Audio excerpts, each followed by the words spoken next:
Nós deduzimos a lei de Stephen porque aquele caso é bem simples, né? Então a gente gostaria de escrever uma equação mais geral do que aquela, sem fazer a hipótese, por exemplo, de que a densidade é constante, de que o fluido é incompressível, né? Então a gente está querendo agora escrever a equação mais geral possível, né, que rege os fenômenos, né, da eletrostática. Ora, a estratégia é relativamente simples, porque a gente vai fazer uso dessa estratégia, né, também no caso do movimento de um fluido. A estratégia consiste no seguinte, e claro que aqui nós estamos, de certa maneira, fazendo uso do formalismo, da descrição de Lagrange. Eu considero um pedaço, um elemento infinitesimal de um fluido e vou agora estudar um movimento dele. Não, aqui nós vamos estudar um movimento. Nós vamos analisar as forças que agem sobre um elemento de um fluido. Vamos considerar esse elemento como sendo infinitesimal, ou seja, o elemento de volume eu tenho aqui um cubinho, ou melhor, um paralelogramo, ou um volume, né, de tal forma que o volume é dado pelo produto deste lado, que é dx, só para lembrar que é pequeno, é infinitesimal, né, de forma que o fluido está localizado numa região do espaço compreendida entre os pontos x, né, e x mais dx, né? A mesma coisa com respeito a y e, finalmente, com respeito a z. De forma que eu estou considerando um elemento infinitesimal do fluido, né? E agora eu vou levar em conta as forças agindo sobre esse elemento e vou fazer com que a equação básica envolva basicamente ou fundamentalmente uma equação que reflete a condição do equilíbrio, soma das forças sobre esse elementozinho de volume igual a zero. De que forças nós estamos falando? Ora, a equação, portanto, vai ser, como a força é sobre um elemento infinitesimal, né, dF, nós vamos dividir as forças em duas, né? Em primeiro lugar, temos a força gravitacional, né? Então vamos chamar de dFg. Essa é uma força que certamente, né, a gente tem que levar em conta, porque esse elemento do fluido tem uma força gravitacional agindo sobre ela. E nós já chamamos atenção para essa força, no caso anterior. Ela era bem simples, né? dm vezes g. Aqui também a gente vai escrever algo semelhante, né?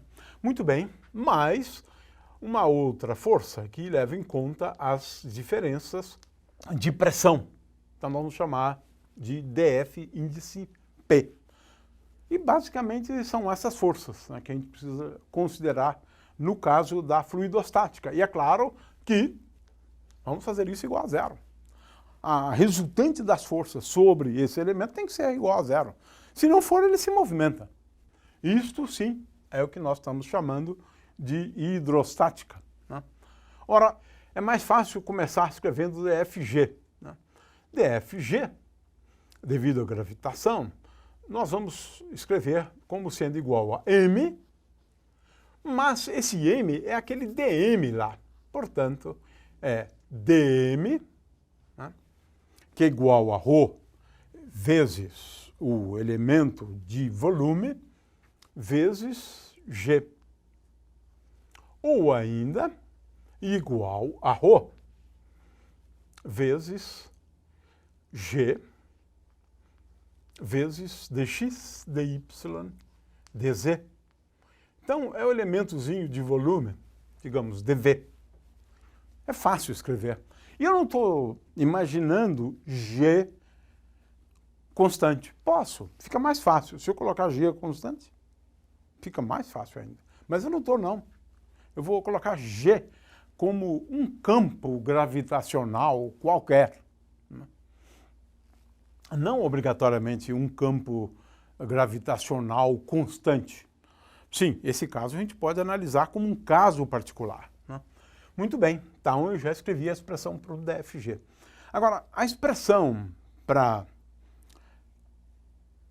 DFP, isso aqui a gente precisa trabalhar um pouquinho em relação a esta expressão aqui. Né? Ora, o que seria o DF índice P? Né? Ora, nós devemos calcular, né, a força que resulta da diferença de pressões. Eu estou imaginando que a pressão, isso aqui é um caso agora geral, não estou falando daquele caso anterior. Pressão é função de x, y e z. Né? É isto. Então agora eu estou imaginando a pressão como função de x, y e z. De forma que DFP eu vou escrever como a pressão, né, no ponto de coordenada x, y e z. E agora vou começar por um caso simples. Eu vou considerar componente x. Então eu vou escrever, né, é claro que isso aqui valeria sempre, né, em qualquer caso, mas eu vou então começar com a componente x, né, porque é mais fácil da gente começar assim. DFP, agora eu estou pensando na componente x dessa força, né, ela é dada pela diferença entre a pressão, estou considerando componentes, depois eu dou o resultado geral. Né, é pressão no ponto x, y, z, menos a pressão no ponto x mais dx. E agora, veja bem, eu estou considerando a componente x da força vezes a área. Mas veja só, eu estou considerando a pressão, né, ao longo desta superfície aqui, né, e agora eu estou considerando a pressão na outra superfície. E a outra superfície está em x mais dx, vamos colocar aqui o termo completo, y e z. Né? E agora precisamos entender que área é esta aqui. Né? Esta força é igual à diferença de pressão, né, vezes uma área. E a área é a área dessa superfície aqui, que tem lados dy vezes dz. Portanto, vezes dy vezes dz. É isto. Agora, nós fazemos uso de uma expansão de Taylor, né, envolvendo só a coordenada x. E escrevemos P de x mais dx é uma aproximação, né, y e z é igual a P de x, y e z mais dp dx, né, calculado no ponto x, y e z. Vamos escrever só assim. Vezes dx. Mas esses outros termos a gente despreza.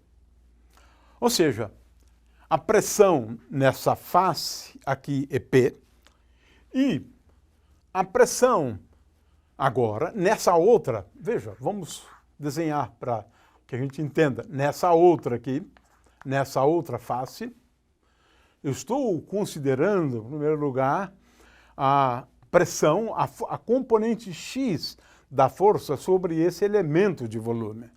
Então, eu calculo a pressão aqui, menos a pressão, lá é a diferença de pressões, né, vezes a área, só para entender, a área é esta aqui. Continua sendo a mesma área lá, né?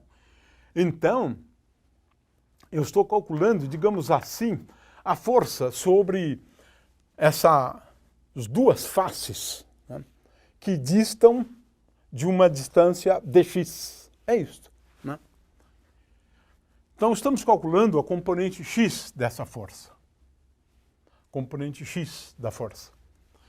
Então, feita essa aproximação, podemos facilmente verificar que a expressão para a componente x, né, da força associada à pressão é igual, né, menos dp dx vezes dx, mas agora eu calculei a diferença de pressão, agora tem aqui a área, vezes dy vezes dz.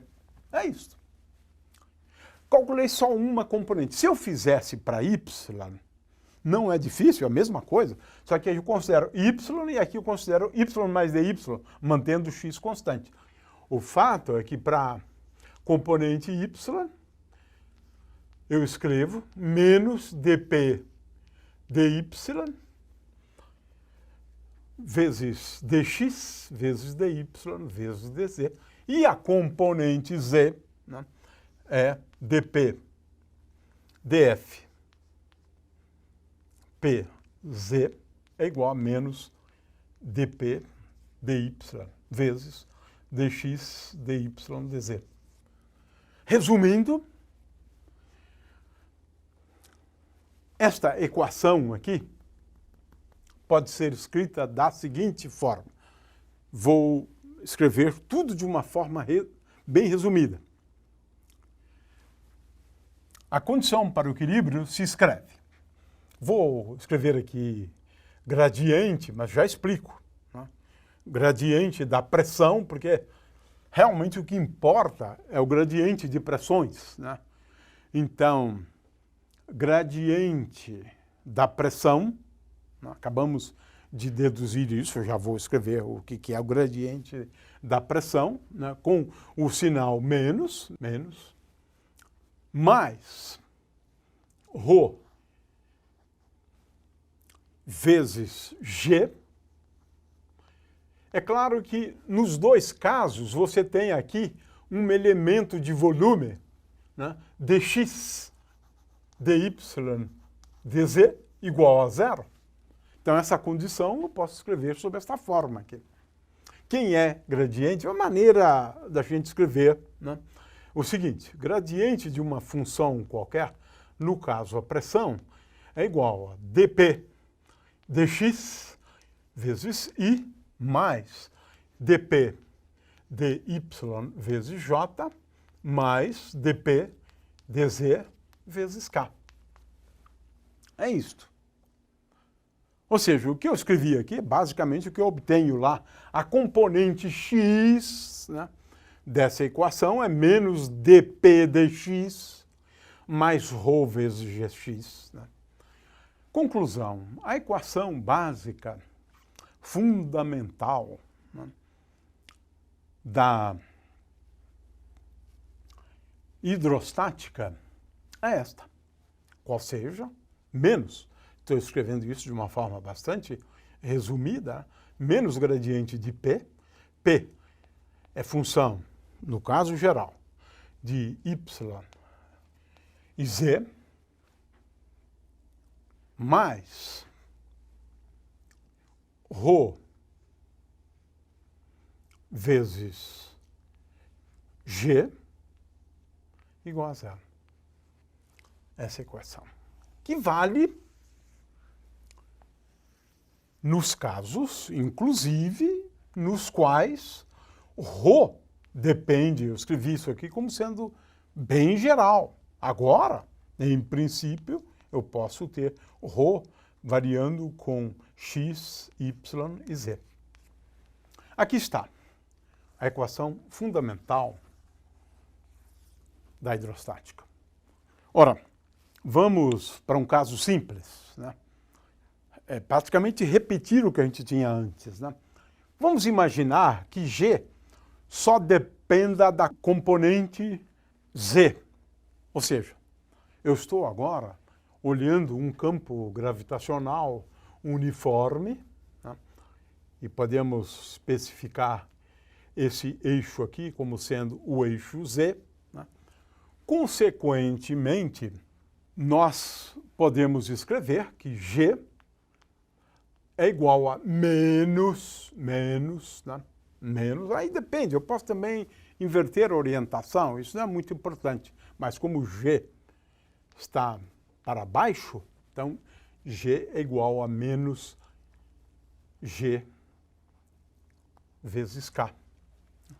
Ora, com isso, a gente agora conclui, a partir dessas equações, que P depende só de Z. Portanto, a equação agora menos dP dz menos, vamos imaginar ρ constante, ρ vezes G, agora eu considerei só a componente Z da equação, é igual a zero.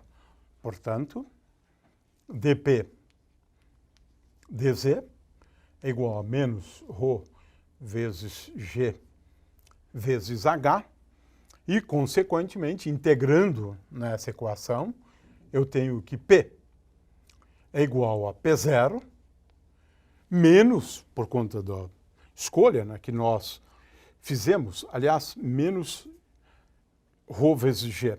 Portanto, P é igual a P0 menos ρ vezes G vezes Z menos Z0, que é a lei de Stevens. Então, deduzi a lei de Stevens a partir dessa equação, mas essa equação aqui é muito mais geral do que a lei de Stevens.